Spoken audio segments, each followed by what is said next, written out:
First mover Asia. Ethereum isn't WETH or stETH, but jokes still move markets. Sam Reynolds writes that irreverent posts about lesser-known altcoins, and more significant tokens, can be destructive, especially if people don't get the irony. Also, Bitcoin drops as BlockFi files for bankruptcy protection. Good morning. Here's what's happening. Prices. Crypto prices rally late, despite crypto lender BlockFi filing for bankruptcy protection and ongoing protests in China over COVID restrictions. Insights. What's the price of irreverence on crypto Twitter? A joke about wrapped ether spooked investors. Prices. Bitcoin rallies late despite BlockFi bankruptcy protection filing. China protests by James Rubin. Crypto markets spent much of Monday in the red before a late-day rally sent most major tokens into positive territory, even as the industry continued to process the dual body blows of crypto lender BlockFi's Chapter 11 bankruptcy protection filing and widespread protests in China over severe COVID restrictions. Bitcoin was recently trading at about $16,250, up the better part of a percentage point over the previous 24 hours but still below its weekend perch of $16,500. The largest cryptocurrency by market capitalization's resilience dovetailed with a wider slowdown in asset activity of all stripes as the U.S. celebrated its annual Thanksgiving holiday and a lull in bad news related to crypto exchange FTX's implosion. The latter pause ended with BlockFi's petition. We need to see if there's going to be more contagion coming, Marco Sampaio, co-founder and CEO of stETH, told CoinDesk TV's First Mover program. We know the macro is also playing a role in this. The pressure coming from China is also putting pressure on crypto or risky assets in general.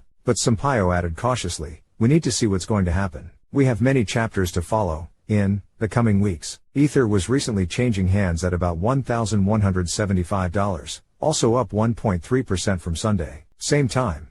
Ether's price fell roughly 3% earlier in the day after a whale address moved 73,224 ETH, worth $85.7 million, to Binance during Asia trading hours, according to an analysis by on-chain researcher Look On-Chain. Investors typically transfer coins to centralized exchanges when they intend to sell or use the coins as a margin in derivatives trading. Most other cryptos in the CoinDesk Top 20 by market capitalization were recently trading in the green, with popular meme coin Doge up more than 5%, continuing an almost week-long surge whose spark remains unclear. Doge alternative SHIB was up about 3%. The CoinDesk Market Index, CDI, an index measuring crypto's performance, was roughly flat. News of continued demonstrations in China, the world's second-largest cryptocurrency by market capitalization, and hawkish remarks by U.S. central bank officials on Monday sent equity markets tumbling, with the tech-heavy Nasdaq, S&P 500 and Dow Jones Industrial Average, closing off about 1.5%.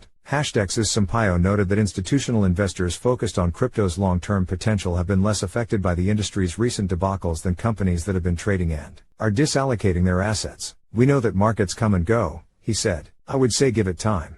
It's hurting now, but we don't think that's going to be the scenario forever. Insights. What's the price of irreverence on crypto Twitter by Sam Reynolds over the weekend? An inside joke that wrapped ether, WETH, was on the verge of insolvency spooked crypto Twitter. Crypto Twitter is understandably twitchy these days, given the rapid market-moving news cycle of the last month. With so many institutions in the crypto economy on the verge of insolvency, the failure of another wouldn't be surprising. DAOs, protocols and everything in between seem to have been drained or hacked in the last few months. So when a joke popped up suggesting WETH might be next, the gallows humor was apparently real-sounding enough to be taken seriously by some readers without their guards up. Ether sank 4.8% in the ensuing 24 hours, outpacing Bitcoin's drop, although there's no proof that the decline stemmed from the gag. Token price drops often stem from different factors. More to the point, the idea of WETH failing is really not something that would happen, at least in any traditional sense. What is WETH? First, we need to understand what WETH is. The W in WETH stands for wrapped, which means a token representing a fixed amount of another token, usually on a one-on-one basis. Wrapping is often used to describe representing assets on a different blockchain, as when wrapped BTC, WBTC, is created to represent Bitcoin on Ethereum, though WBTC and WETH are very, very different creatures.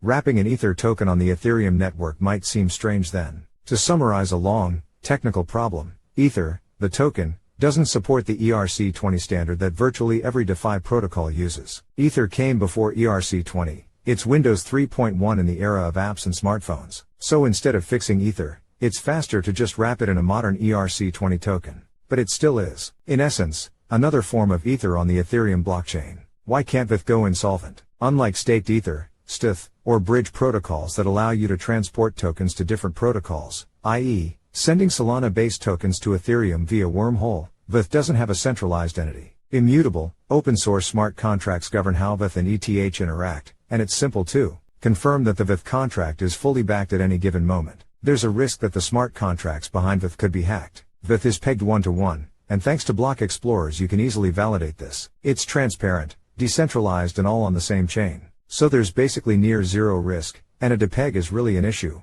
even if WETH might trade at a slight discount to ETH from time to time in digital asset markets, provided that it's always possible to unwrap Ether, which the smart contracts will do without a centralized authority. WETH will continue to properly function. Data from Dune Analytics shows that there was a spike in unwraps over the weekend as the joke went viral. To be sure, this isn't a bank run. Given that WETH currently trades at a slight discount to ETH, this might have generated more revenue for the protocol. https://coinmarketcap.com/currencies/veth/veth/eth/. For traders, the annoyance would primarily be from the gas fees. People might have lost $100, not their entire life savings. Sometimes jokes go too far. WETH is a confusing topic, and in theory there shouldn't be a need for it, and eventually Ethereum will evolve to the point where it won't be needed.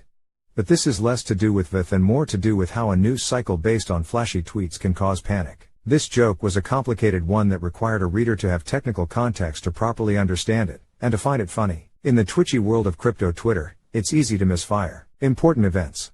4 p.m. HKT/Sergeant 8 o'clock UTC, Switzerland's gross domestic product SA, CUC, 9 p.m. HKT/Sergeant 1300 hours UTC, European Union's Harmonized Index of Consumer Prices, YI/November, 9:30 p.m. HKT/Sergeant 1330 UTC, Canada's Gross Domestic Product Annualized, Q3, CoinDesk TV. In case you missed it, here is the most recent episode of First Mover on CoinDesk TV. Bahamian Attorney General defends actions in FTX case. Bitcoin and Ether trade lower. Bitcoin and Ether were trading lower as fears over FTX contagion and Fed rate hikes continued to weigh on markets. #DEX CEO Marcelo Sampaio shared his crypto markets outlook. Nick Haleshta had the latest from the Bahamas, where Attorney General Ryan Pinder is speaking out on the FTX case and drawing attention to his prior role at a bank with ties to FTX. Plus, a time of transition for Time's Keith Grossman, who joined First Mover to discuss his upcoming job at MoonPay. Headlines.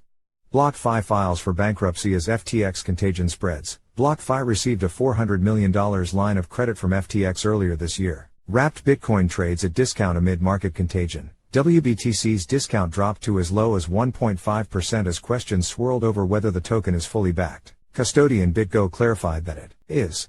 Buy the dip, sell the bounce. Crypto funds have biggest outflows in 12 weeks. Total asset under management, AUM, in digital asset funds dropped to a new 2-year low of $22.2 billion, according to CoinShares. Centralized crypto exchanges will remain dominant despite FTX collapse. JP Morgan. DeFi protocols rely heavily on centralized exchanges to be able to function, and it would likely take a long time until price discovery shifts from centralized to decentralized exchanges, the bank's analyst said. Ethereum staking as a service startup Kiln raises $17.6 million. The Paris-based firm is betting on the growth of staking services after Ethereum's merge